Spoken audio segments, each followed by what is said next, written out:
అస్సాంలో మీరు భూపేన్ హజారికా పేరు వినే ఉంటారు.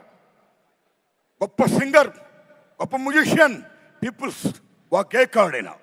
మీరు నమ్మని మిత్రులలో ఆయన అక్కడున్న రాష్ట్ర ప్రభుత్వం ఎంత గౌరవిస్తుందంటే మహాత్మా గాంధీ గారి ఫోటో, అంబేద్కర్ గారి ఫోటో, సీఎం గారి ఫోటోతో పాటు భూపేన్ హజారికా ఫోటో పెడతారు అక్కడ. అది అక్కడున్న ప్రభుత్వం ఆయనకి ఇచ్చే వాల్యూ, అది ప్రజలిచ్చిన వాల్యూ. అలా ఇక్కడ ఏ కాకతీయ అవార్డో, ఏ 1000 స్తంభాలు కూడా అవార్డో కాకుండా గద్దర్ పేరు మీద అవార్డు ప్రకటించినందుకు తెలంగాణ రాష్ట్ర ప్రభుత్వానికి నేను హృదయపూర్వకంగా ధన్యవాదాలు చెప్తున్నాను. Thanks a lot sir.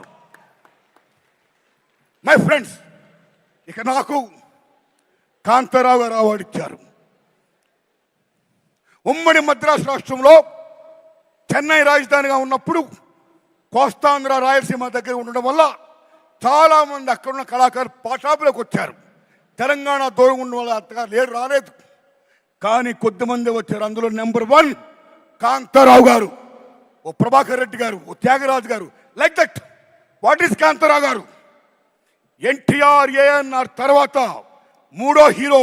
NTR ANR DNT అన్న మహానటుడు, తెలంగాణ గడ్డ బిడ్డ తాడేపల్లి లక్ష్మీ కాంతారావు. తెలంగాణ బిడ్డ ఆయన, అంత గొప్పవాడైనా. ఒక జానపద హీరో, ఒక ఎంజీఆర్, తెలుగు ఎంజీఆర్. 1-2 కత్తి కాంతారావు అంటే మామూలు విషయమా? ఓ లక్ష్మణుడు వేసిన, నారదుడు వేసిన, రామారావు గారి తర్వాత అన్ని వేషాలు వేసిన, ఒప్పించి మెప్పించిన మహానటుడు కాంతారావు గారు. అలాంటి కాంతారావు గారు అవార్డు నాకు ఇచ్చి నాకు జన్మ ధన్యం చేశారు రేవంత్ రెడ్డి గారు. Thanks a lot, thanks a lot. ధన్యవాదాలు మీ అందరికీ. నమస్కారం అండి. నమస్కారం సార్. అయ్యా, ఈ దశలో నా విజ్ఞప్తి, చంద్రబాబు నాయుడు గారు